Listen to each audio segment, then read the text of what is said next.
नमस्कार दोस्तों, आदर्श ज्ञान में आपका स्वागत है। आज हम रीजनिंग के प्रैक्टिस सेट 149 करेंगे, जिसमें रीजनिंग के 20 इंपॉर्टेंट प्रश्न हैं। यदि आप एसएससी, रेलवे या किसी भी स्टेट एग्जाम की तैयारी कर रहे हैं तो ये प्रैक्टिस सेट आपके लिए काफ़ी इंपॉर्टेंट है, क्योंकि इस प्रैक्टिस सेट में जो प्रश्न दिए गए हैं उसी टाइप के प्रश्न आपके परीक्षा में पूछे जाएंगे। तो चलिए हम शुरू करते हैं प्रश्न संख्या 1 से। वीडियो को शुरू से अंत तक जरूर देखिएगा। वीडियो अच्छा लगे तो लाइक और कमेंट कर दीजिएगा। चैनल पे नए आए हैं तो प्लीज चैनल को सब्सक्राइब कर लीजिए। अब यहाँ क्वेश्चन नंबर 1। दुनिया का ऐसा शब्द है, ऐसा नाम है और ऐसी चीजें हैं जो यूनिवर्स है। यूनिवर्स का मतलब होता है एक ही होता है। दुनिया में, ब्रह्मांड में एक ही होता है चंद्रमा, एक ही सूर्य भी है और एक ही पृथ्वी भी है। तो इसलिए ये यूनिवर्स की चीजें हैं, यूनिवर्सल हैं और जो एक एक ही होते हैं। तो इसका जब भी डायग्राम बनेगा तो हम चंद्रमा का अलग बनाएंगे। ये चंद्रमा का बनेगा, ये चंद्रमा हो गया। सूर्य का अलग बनेगा, ये सूर्य हो गया। और पृथ्वी का अलग बन जाएगा। पृथ्वी को हम लोग कौन सा ग्रह कहते हैं? पृथ्वी को ब्लू ग्रह भी कहते हैं। तो पृथ्वी का अलग हो जाएगा। ये डायग्राम हम हमारा ऑप्शन में जहां पे दिखेगा तो वो ऑप्शन सी दिख रहा है। तो हमारा सही आंसर क्या हो जाएगा? ऑप्शन सी, जिसमें ये 3 डायग्राम अलग अलग यूनिवर्स के बने होंगे चाहिए। वेन डायग्राम का सही, ये क्वेश्चन नंबर 1 का आंसर ऑप्शन सी हो जाएगा। अब देखिए क्वेश्चन नंबर 2। विषम की पहचान करें। विषम की पहचान करने का तरीका है कि जब इस तरह के प्रश्न आपके सामने आए तो उसके स्थानीय मान का ज्ञात कर लेना जरूरी होता है। अब इसको डिटेल्स में हम बताते हैं। जैसे एफ, एच, जे, एल। अब इसका स्थानीय, एफ का स्थानीय मान होता है 6, एच का 8, जे का 10 और एल का 12। अब देखिए इसमें हुआ क्या है।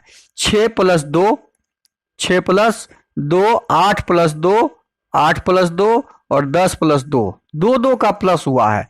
यहाँ पे 2 का प्लस हुआ है। इसी प्रकार दूसरा ऑप्शन का भी देखते हैं। डी, जी, आई, के। डी का 4 होता है, जी का 7 होता है, आई का 9 होता है, के का 11 होता है। अब इसमें क्या रिलेशन बना है?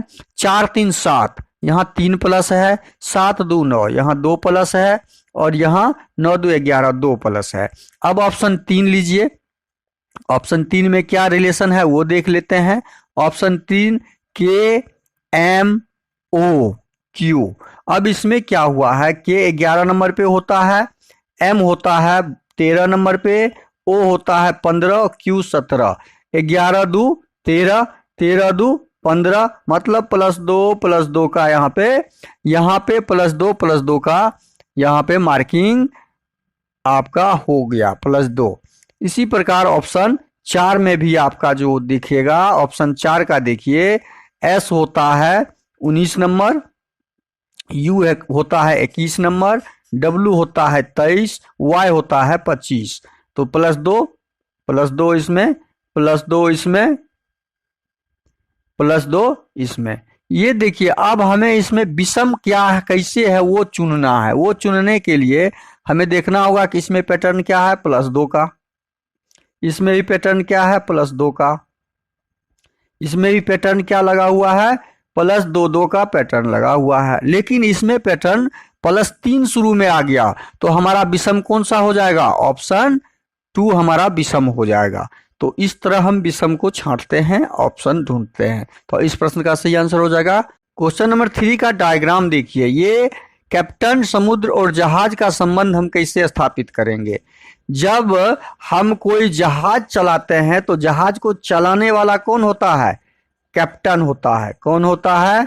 कैप्टन होता है। तो कैप्टन जहाज के अंदर होता है, तो कैप्टन पहले हो जाएगा और जहाज के अंदर कैप्टन हो गया तो ये जहाज हो जाएगा। जहाज के अंदर हो जाएगा कैप्टन।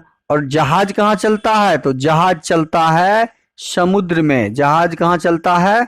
समुद्र में। जहाज कहाँ चलेगा? इसका डायग्राम हम नीचे बनाते हैं। ये हो जाएगा समुद्र। समुद्र के अंदर चलता है जहाज और जहाज के अंदर चलता है, जहाज पे रहता है कैप्टन। ये कैप्टन हो गया, ये आपका जहाज हो गया, और ये आपका समुद्र हो गया। देखिए ये आपका समुद्र हो गया। ये डायग्राम आपका कहाँ पे दिख रहा है? ऑप्शन डी में। तो क्वेश्चन नंबर 3 का सही आंसर हो जाएगा। अगला प्रश्न है क्वेश्चन नंबर 4। क्वेश्चन नंबर 4 देखिए, यहाँ पे क्या दिया हुआ है? 3, 7, मतलब 15 प्रश्नवाचक चिन्ह 63, 127 में प्रश्नवाचक चिन्ह का मान ज्ञात करना है। तो इस सीरीज में क्या लगा हुआ है? इस सीरीज में लगा हुआ क्या है? 3 के बाद 7 है, 7 के बाद 15 है, 15 के बाद 63 है, 15 के बाद आपका प्रश्नवाचक चिन्ह है, उसके बाद 63 है, उसके बाद 127 है। अब इस प्रश्नवाचक चिन्ह के स्थान पे क्या आएगा और इस सीरीज में क्या पैटर्न लगा हुआ है वो हमें ढूंढना है। तो वो कैसे ढूंढेंगे? वो ढूंढने के लिए हम क्या करेंगे? 3 से 5 के बीच में संबंध स्थापित करते हैं। तो 3 में 4 जोड़ते हैं तो 7 हो जाता है। 7 में कितना जोड़ते हैं? तो 15 हो जाता है। 7 में हम कितना जोड़ते हैं? 15 हो जाता है। 7 में 8 जोड़ते हैं तो प्लस 8 करते हैं तो 15 हो जाता है। मतलब इसमें अब देखिए इस दोनों में क्या संबंध स्थापित हो रहा है? यहाँ पे क्या हो रहा है कि 4 से 8 हुआ। क्या हुआ? 4 से 8 हुआ तो 4 गुना 2 हुआ। 4 में 2 से गुना किए तो 8 हुआ। इसका मतलब है कि यहाँ पे 8 में हम प्रश्नवाचक चिन्ह के स्थान पे क्या आएगा? तो 8 गुना 2 करेंगे तो यहाँ पे क्या आ जाएगा? प्लस 16। यहाँ पे क्या आ जाएगा? मतलब 15 में हम प्लस 16 जोड़ेंगे तो हमारा प्रश्नवाचक चिन्ह के स्थान पे आंसर आ जाएगा। अब 15 में 16 जोड़िए, 15 में 16 जोड़िए तो कितना हो रहा है? 15 दूनी 30, 1 31। 31। अब देखिए क्या ये पैटर्न आगे वर्क कर रहा है कि नहीं? यह पैटर्न आगे वर्क कर रहा है या नहीं, ये चेक करते हैं। अब 16, 4 दूनी 8 दूनी 16, 16 दूनी 32। अब हमारा यहाँ 31 में कितना जोड़ाएगा? 32 जोड़ाएगा। और 32 में 63 में कितना जोड़ेंगे? 32 दूनी 64, 32 दूनी 64। देखिए ये पैटर्न क्या लग रहा है? 2 1 3 3 3 6। देखिए दोनों को जोड़ने से 63 प्राप्त हो गया। 63 और 64 को जोड़ेंगे तो 127 होना चाहिए। 4 3 7, 6 6 12। तो हमारा यह पैटर्न, यहाँ पे यही पैटर्न प्राप्त हुआ कि 16 गुना 2 हुआ। इसका ये 16 गुना 2 और 32 गुना 2 होके हमारा ऊपर वाला पैटर्न बना और ऊपर वाले पैटर्न में हम जोड़ते गए तो हमारा लास्ट का संख्या पैटर्न के हिसाब से प्राप्त हुआ। तो हमारा आंसर प्रश्नवाचक चिन्ह का जो 31 निकला वो सही आंसर होगा। अब इस प्रश्न का सही आंसर ऑप्शन बी में दिया हुआ है तो ऑप्शन बी हमारा 31 क्वेश्चन नंबर 4 का सही आंसर होगा। अब आते हैं क्वेश्चन नंबर 5 में। क्वेश्चन नंबर 5 में है समुद्र मछली जंतु। समुद्र मछली और जंतु में क्या संबंध बनेगा जिसका वेन डायग्राम हम आसानी से बना सकते हैं? देखिए आसानी से बनाने के लिए पहले हम समुद्र का बना लेते हैं। ये समुद्र का यदि डायग्राम है, ये समुद्र का डायग्राम है, शॉर्ट में ही लिखते हैं। तो समुद्र में मछली भी पाया जाता है, तो समुद्र में मछली भी पाया जाता है तो ये मछली का हो जाएगा। और समुद्र में जंगली जंतु भी पाया जाता है, जलीय जंतु, जंगली जंतु नहीं, समुद्र में जलीय जंतु भी पाया जाता है तो ये जंतु का डायग्राम बनेगा। और इस समुद्र मछली जंतु का डायग्राम, वेन डायग्राम हमारा ये इस प्रकार बनेगा जो ऑप्शन सी में दिया हुआ है। तो क्वेश्चन नंबर 5 का सही आंसर हो जाएगा ऑप्शन सी। अगला प्रश्न है क्वेश्चन नंबर 6। आयु में राम श्याम से बड़ा है। आयु में राम श्याम से बड़ा है, लक्ष्मण श्याम से बड़ा है किंतु राम से छोटा है। देखिए प्रश्न लाइन में दिया हुआ है कि बड़ा छोटा ज्ञात करना है। राम श्याम से बड़ा है, हम ऊपर नीचे भी लिख सकते हैं, ऊपर नीचे ही लिख के हम आपको समझाना चाहते हैं। समझिए राम श्याम से बड़ा है तो राम पहले हो जाएगा और ऊपर सबसे ऊपर बड़ा, उसके नीचे उसका छोटा भाई। श्याम छोटा हो गया। ठीक, हमने डाल दिया। अब अगला लाइन है लक्ष्मण श्याम से बड़ा है। लक्ष्मण जो है श्याम से बड़ा है। देखिए लक्ष्मण नाम का एक लड़का है जो प्रश्न में दिया हुआ है, वह श्याम से बड़ा है। श्याम से बड़ा है तो लक्ष्मण यहाँ पे लिखा जाएगा। लक्ष्मण का नाम कहाँ आ जाएगा, यहाँ पे आ जाएगा। हमने लक्ष्मण का नाम लिख दिया, लक्ष्मण का नाम हमने लिख दिया। अब क्या दिया है, अगला लाइन बड़ा है किंतु राम से छोटा है, तो राम से छोटा दे दिए हम नीचे। हनुमान हरि और श्याम दोनों से छोटा है। हनुमान है जो श्याम से भी छोटा है और हरि से भी छोटा है, इसका मतलब हरि यहां आ जाएगा। श्याम से भी छोटा है और हरि से भी छोटा है, तो हनुमान नीचे आ जाएगा। हनुमान। हम प्रश्न के अनुसार क्रम को सजा लिए। अब प्रश्न में पूछा क्या जा रहा है, सबसे छोटा कौन है। सबसे छोटा तो यहाँ हमारे पास हनुमान जी ही देख रहे हैं, तो इस प्रश्न का सही आंसर हो जाएगा सबसे छोटा। सबसे बड़ा राम हो जाएगा और सबसे छोटा हनुमान है इस प्रश्न के क्रम के अनुसार। तो ऑप्शन 3 क्वेश्चन नंबर 6 का सही आंसर हो जाएगा। अगला प्रश्न है क्वेश्चन नंबर 7। स्तनधारी कौवा और गाय में संबंध स्थापित करते हुए वेन डायग्राम बनाना है। अब देखिए स्तनधारी, गाय स्तनधारी होता है लेकिन कौवा स्तनधारी नहीं होता है, तो हम क्या करेंगे, स्तनधारी का एक डायग्राम बनाएंगे। ये स्तनधारी हो गई।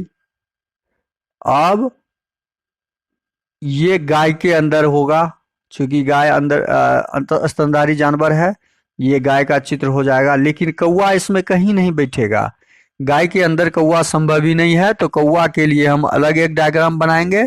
कौवा के लिए अलग बना दिए, ये कौवा का बन गया। तो इस प्रकार का डायग्राम हमारा प्रश्न में, कौवा अलग पक्षी है और ये जानवर है। और देखिए इस प्रकार का ऑप्शन हमारे ऑप्शन बी में दिया हुआ है, तो क्वेश्चन नंबर 7 का सही आंसर हो जाएगा ऑप्शन बी। अगला प्रश्न है क्वेश्चन नंबर 8। राजू का मुंह उत्तर की ओर है। उत्तर की ओर है। पहले देखिए इस तरह के डायग्राम को बनाने के लिए आपको दिशा का ज्ञान होना जरूरी होता है। ये हमेशा उत्तर ऊपर का भाग होता है किसी भी चित्र में, नीचे का भाग दक्षिण होता है, दायां भाग पूरब होता है और बायां भाग पश्चिम होता है। अब देखिए राजू का मुख उत्तर की तरफ है, तो उत्तर की तरफ मतलब ऊपर की तरफ है, वह सीधे 35 मीटर चलता है। उत्तर की तरफ है तो 35 मीटर चला, 35 मीटर चल दिया। बायां घूमता है, यहां से ये दायां घूमेगा तो पूरब और बायां घूमेगा तो पश्चिम की तरफ। बायां घूम गया, बायां घूमता है और 20 मीटर चलता है, 20 मीटर चला। फिर दाएं घूमता है, देखिए यहां से ये दायां घूमेगा तो उत्तर की दिशा में ही जाएगा। दायां घूमा, दायां घूम के वो 25 मीटर चला, फिर ये 25 मीटर चला। वह फिर दाईं ओर घूमता है, यहां से यह दायां तरफ घूम गया और 30 मीटर चलता है, 30 मीटर चला, 30 मीटर लिख दिए। तय करता है वह किस दिशा की ओर है। देखिए दाईं तरफ जब घुमा तो ये पूरब हो गया ना, उत्तर ऊपर। ये देखिए कहाँ पे है, दायां भाग पूरब। उत्तर से जब दायां जाएंगे तो पूरब हो जाएगा, ये हो जाएगा पूरब का भाग। तो कौन सा भाग, पूरब का भाग हो गया। अब तो हमारा सही आंसर क्या हो जाएगा, पूरब। इस प्रश्न का सही आंसर ऑप्शन 3 हो जाएगा, जो पूरब में की ओर खड़ा है। अब अगला प्रश्न है क्वेश्चन नंबर 9। पुरुष पुस्तक पिता, पुरुष पुस्तक पिता के बीच संबंध स्थापित करते हुए हमें वेन डायग्राम बनाना है। तो इस प्रश्न का सही आंसर क्या हो जाएगा, पुरुष पुस्तक और पिता। पहले हम क्या करेंगे, पिता का डायग्राम बनाएंगे। पिता जितने भी होते हैं वो पुरुष होंगे, पुरुष के अंदर पिता का डायग्राम बनेगा। पुरुष के अंदर पिता का डायग्राम बन गया, लेकिन पुस्तक पिता और पुरुष के अंदर बीच में कोई रिलेशन नहीं है पुस्तक का। पुस्तक एक निर्जीव पदार्थ हो गया, तो पुस्तक का अलग हम डायग्राम बना लेंगे। ये पुस्तक का डायग्राम बन गया, ये डायग्राम पुस्तक का हो गया। तो इस प्रकार का डायग्राम हमारा ऑप्शन बी में दिख रहा है, तो इस प्रश्न का सही आंसर ऑप्शन बी हो जाएगा। अगला प्रश्न है क्वेश्चन नंबर 10, लुप्त संख्या को ज्ञात कीजिए। देखिए लुप्त संख्या यहाँ पे दी गई है, प्रश्नवाचक चिन्ह के स्थान पे क्या आएगा उसे ज्ञात करना है। इस प्रश्न का सही आंसर ढूंढने के लिए पहले हम क्या देखते हैं कि वर्ग है संख्या या वर्ग पूर्ण वर्ग है या घन है। तो 8 क्या है, पूर्ण घन संख्या है, ये 2 का पूर्ण घन है। तो उसी प्रकार 4 किसका पूर्ण घन है, 4 64 किसका पूर्ण घन है, 4 चौकी 16 16 4 का पूर्ण घन है। 64 किसका पूर्ण घन है, 4 का पूर्ण घन है। तो 216 किसका पूर्ण घन होगा, 216 6 का पूर्ण घन है, 6 का। अब इसमें संबंध क्या स्थापित हो रहा है कि 2 में हम कितना जोड़ रहे हैं, 4 हो रहा है। 2 में 2 जोड़ रहे हैं, 2 में कितना जोड़ रहे हैं, 4 हो रहा है। तो 2 में 2 जोड़ रहे हैं तो 4 हो रहा है। इस 4 में कितना जोड़ रहे हैं, 6 हो रहा है। तो 2 जोड़ रहे हैं तो 6 हो रहा है। उसी प्रकार हम इस 6 में कितना जोड़ेंगे जो 8 हो जाएगा, 6 में 2 जोड़ेंगे तो हमारा यहाँ पे आंसर क्या हो जाएगा, 8 का घन। और 8 का घन क्या होता है, 8 का घन। 8 का घन जब निकालिएगा, 8 गुने 8 निकालिए, 8 8 64, 64 8 64 और 8 को गुना कीजिएगा तो 512 होगा। गुना कर लेते हैं, 8 चौके 32, 3 8 छके 48, 3 51। देखिए 512 आया। आप गुना कर लीजिए या गुना याद रखिए, 64 को जब 8 से गुना करेंगे तो 512 आएगा। तो इस प्रश्न का सही आंसर क्या हो जाएगा, हमारा ऑप्शन 512 आएगा। तो इस प्रश्न का सही आंसर ऑप्शन बी हो जाएगा। ये पैटर्न हमने कैसे ढूंढा, पैटर्न केवल ढूंढिए कि हमने जो बनाया आंसर यह 2 का घन था, ये 4 का घन था। इसको एक बार और समझ लीजिए, क्या है, पूर्ण घन संख्या है। 8 क्या है, पूर्ण घन संख्या है। 64 क्या है, पूर्ण घन संख्या है। तो पूर्ण घन किसका, 2 का पूर्ण घन है ये 4 का पूर्ण घन है। उसी प्रकार 216 क्या है, पूर्ण घन संख्या है, तो ये 6 का है। अब जब हम इस तीनों में संबंध स्थापित करते हैं तो 2 में 2 जोड़ने से 4, 4 में 2 जोड़ने से 6 हो रहा है। तो अगली पूर्ण घन संख्या हमें 6 में 2 जोड़ने से प्राप्त जो होगा उसका आंसर हमारा ऑप्शन में ढूंढना है। तो अब 6 में 2 जोड़ेंगे तो 8, 8 का घन हमने यहाँ पे निकाल लिया। 8 का घन संख्या बराबर 8 गुना 8 गुना 8 बराबर 512। 512 हमारा ऑप्शन बी में था। अगला प्रश्न है क्वेश्चन नंबर 11, यदि परसों शुक्रवार था तो परसों के 2 दिन बाद कौन सा दिन होगा। आज हम लिखते हैं और आज से पहले का दिन कल कहलाता है और कल से पहले का दिन परसों कहलाता है। और ये परसों क्या है, शुक्रवार है। प्रश्न में दिया हुआ है ये परसों शुक्रवार है। अब दिया है आगे, तो परसों के 2 दिन बाद कौन सा दिन होगा, आगे जो आने वाला परसों होगा। तो आगे जो आने वाला परसों होगा कल के बाद कल, कल के बाद परसों, परसों के 2 दिन बाद। 2 दिन बाद का मतलब 1 दिन और 2 दिन के बाद का कौन सा दिन होगा। तो ये दिन में कौन सा दिन होगा वो हमको ज्ञात करना है। अब देखिए आज का निकाल लीजिए, आपका सब निकल जाएगा। अब यहाँ पे डालिए आप कि शुक्रवार के बाद ये हमारा आज कल हो जाएगा शनिवार और आज हो जाएगा मेरा रविवार। आज जब रविवार है तो अगला दिन कौन सा होगा, सोमवार। फिर अगला दिन क्या हो जाएगा, परसों वाला दिन मंगलवार हो जाएगा। और फिर एक दिन अगला हो जाएगा बुधवार और सेकेंड दिन के बाद, परसों के सेकेंड दिन के बाद गुरुवार। तो हमारा आंसर क्या हो जाएगा, गुरुवार, जो ऑप्शन डी में दिया हुआ है। ये ऑप्शन कहाँ दिया हुआ है, डी में दिया हुआ है। बहुत आसानी से हम ज्ञात कर सकते हैं इस तरह के प्रश्न के हल। अगला प्रश्न है क्वेश्चन नंबर 13। क्वेश्चन नंबर 12, एक ही पासे की 2 स्थितियां दर्शाई गई हैं जिनके 6 फलकों पर लाल नीला, काला, सफेद, पीला, हरा रंग अंकित है। 6 कलर है। लाल है,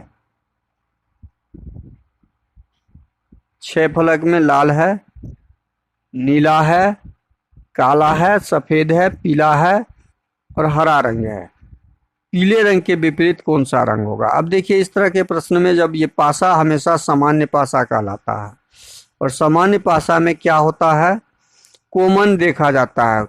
पासा 1 पासा 2 में कॉमन कौन सा है? तो कॉमन यहाँ पे देख रहे हैं पीला और नीला। पीला और नीला दो दो कॉमन है, पीला भी कॉमन है और नीला भी कॉमन है। तो इसके ठीक विपरीत वाला जो बचा, हरा का विपरीत सफेद हो जाएगा। तो हरा का विपरीत कौन हो जाएगा? सफेद हो जाएगा। हरा का विपरीत सफेद हो जाएगा। जब हरा का विपरीत सफेद हो जाएगा और पीला का विपरीत पीला दिया हुआ है और नीला का विपरीत नीला यहाँ पे दिया हुआ है, तो बचा हमारे पास कौन सा कलर? 2 कलर यहाँ पे, इसमें से एक हरा और काला काट दीजिए। हरा सफेद काट दीजिए, ये हरा कट जाएगा और सफेद कट जाएगा। मेरे पास बचा क्या? पीला के पीछे लाल हो सकता है और काला हो सकता है। पीला के पीछे नीला संभव नहीं है। पीला के पीछे, क्योंकि वो आमने सामने दिख रहा है, पीला के पीछे पीला दिख रहा है और नीला के पीछे नीला दिख रहा है। लेकिन ये पीला और नीला आमने सामने है, तो ये ठीक इसके विपरीत नहीं होगा। ये दोनों इसके विपरीत सब कलर में नहीं होगा। तो इसके विपरीत जब ये पीला के विपरीत नीला नहीं होगा, तो बचा हमारा क्या? ये नीला होगा ही नहीं, तो ये भी कट गया। तो हमारे पास बचा क्या? लाल बचा और काला बचा। पीला के विपरीत हमारा लाल या काला हो सकता है, मतलब लाल ऑप्शन ए में दिया हुआ है, काला ऑप्शन बी में दिया हुआ है। तो हमारा सही आंसर क्या हो जाएगा? ऑप्शन डी हो जाएगा, जो ए या बी दोनों में से कोई हो सकता है। अगला प्रश्न है क्वेश्चन नंबर 14। क्वेश्चन नंबर 13, नीचे श्रृंखला में से 7 कितने 7 हैं जिनके ठीक बाद में 5 है और ठीक पहले 6 है? तो 7 के पहले 6, ये तो संभव नहीं है। इस 7 के पहले 5 है, तो ये भी संभव नहीं है। इस 7 के पहले 8 है, तो ये भी संभव नहीं है। इस 7 के पहले 6 है और बाद में 5 है, तो ये एक संभव है। एक ये हो जाएगा 7। अगला 7 देखते हैं। अगला 7 के ठीक पहले 6 है और 5 है, तो एक ये हो जाएगा, 2 हो गया। इस 7 के पहले 5 है, लेकिन पहले होना चाहिए 6, तो ये 7 संभव नहीं है। इस 7 के पहले 5 है, तो ये 7 भी संभव नहीं है। 2 7 ही ऐसे हैं जो प्रश्न के अनुसार है, तो हमारा ऑप्शन बी सही हो जाएगा। अगला प्रश्न है क्वेश्चन नंबर 14, किसी कूट भाषा में निम्नलिखित अक्षरों को संख्याएं देखकर किसी भी रूप में कोड किया गया है। किसी रूप में कोड किया गया है, तो FEDG का कोड क्या होगा? अब F का यहाँ कोड क्या दिया हुआ है? 6, तो यहाँ क्या हो जाएगा? 6। E का कोड क्या दिया हुआ है? 5, तो यहाँ 5। D का कोड क्या दिया हुआ है? 4। C का कोड क्या दिया हुआ है? 3, तो 3। G का कोड क्या दिया हुआ है? G का 7, तो G का 7, मतलब 6 5 4 3 7। 6 5 4 3 7 ऑप्शन बी में दिया हुआ है, तो हमारा ऑप्शन बी सही हो जाएगा। अगला प्रश्न है क्वेश्चन नंबर 15, निम्नलिखित श्रृंखला श्रेणी में प्रश्नवाचक चिन्ह के स्थान पे क्या आएगा? अब देखिए, K11 P16 U21 दिया हुआ है, तो 11 में कितना जोड़े हैं? 16 हुआ है, तो 11 5 16। 16 में कितना जोड़े? 21 हुआ, तो 16 5 21। तो 21 में कितना जोड़ेंगे? तो 21 में 5 जोड़ेंगे, 26। इसका मतलब Z 26 वाला हमारा आंसर होगा, और 26 वाला यहाँ पे ऑप्शन बी में दिया हुआ है, तो ऑप्शन बी हमारा सही हो जाएगा। अगला प्रश्न है क्वेश्चन नंबर 16, समीकरण हल करने के लिए चिन्हों का सही समूह बताएं। अब यहाँ पे हम यदि स्टार के जगह पे जोड़ डालते हैं और इसके जगह पे घटाव डालते हैं, इस स्टार की जगह पे और इस स्टार की जगह पे बराबर, तो हल करते हैं 24 और 16, 30 10 40, 40 में से 8 गया तो कितना हो गया 32। यानी समीकरण ए हमारा सही है, समीकरण ए ही हमें संतुष्ट करता है, ऑप्शन ए हमें इस समीकरण को संतुष्ट करता है, तो ऑप्शन ए हमारा सही हो जाएगा। अगला प्रश्न है क्वेश्चन नंबर 17 में दिया हुआ है, नीचे दी गई आकृति में त्रिभुज की संख्या ज्ञात कीजिए।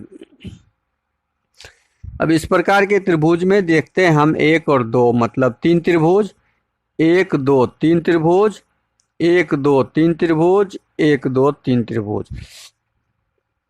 मतलब यहाँ पे हमें जो दिख रहा है 1 2 3 त्रिभुज, 1 2 3 त्रिभुज, तो कितना 3 3 दूनी 6, 3 9, 3 12, 3 15, 3 18, हमारे पास 18 त्रिभुज ये हो गए। अब एक त्रिभुज यहाँ दिख रहा है, देखिए 18 1 19, एक त्रिभुज यहाँ दिख रहा है 19 1 20, 19 1 20, एक त्रिभुज यहाँ दिख रहा है 20 1 21, एक त्रिभुज यहाँ दिख रहा है 21 1 22, मतलब 18 और 4 जोड़ते हैं तो 22, और त्रिभुज दिख रहा है हमें 22 के बाद एक त्रिभुज यहाँ दिख रहा है, ये बड़ा वाला त्रिभुज 22 1 23, और एक ये बड़ा वाला त्रिभुज दिख रहा है 22 23 1 24, मतलब 2 त्रिभुज और दिख रहे हैं, तो कुल इसमें 24 त्रिभुज की संख्याएं है जो ऑप्शन सी में दिया हुआ है, ऑप्शन सी हमारा सही हो जाएगा। अगला प्रश्न है क्वेश्चन नंबर 18, मिरर में दिया हुआ प्रतिबिंब कैसे दिखेगा। ये प्रतिबिंब मिरर के अंदर ऐसे दिख जाएगा, फिर ऐसे आ जाएगा, फिर ऐसे हो जाएगा, ठीक इसका उल्टा हो जाएगा, तो अंदर का ये तस्वीर हमें ऐसे दिखेगा, ये सीधा दिख रहा है, तो ऑप्शन ए संभव नहीं है। ये भी सीधा दिख रहा है, ये भी संभव नहीं है, ये तो ग्रेटर देन का है, तो ये तो है ही नहीं, ऑप्शन डी हमारा सही हो जाएगा। अगला प्रश्न है क्वेश्चन नंबर 19, उस विकल्प का चयन करें जिसमें दी गई आकृति निहित है, घुमाने की अनुमति नहीं है। तो यह आकृति हमें यहाँ पे दिख रहा है, नहीं दिख रहा है, यहाँ पे दिख रहा है, कहीं नहीं दिख रहा है, यहाँ भी कहीं नहीं दिख रहा है, तो ऑप्शन सी में हमें दिख रहा है यह आकृति ऐसे आया, ऐसे ऐसे ऐसे ऐसे ऐसे ऐसे, देखिए आकृति दिखा ना यहाँ पे, तो ऑप्शन सी में हमें यह आकृति दिख रहा है, तो ऑप्शन सी सही हो जाएगा।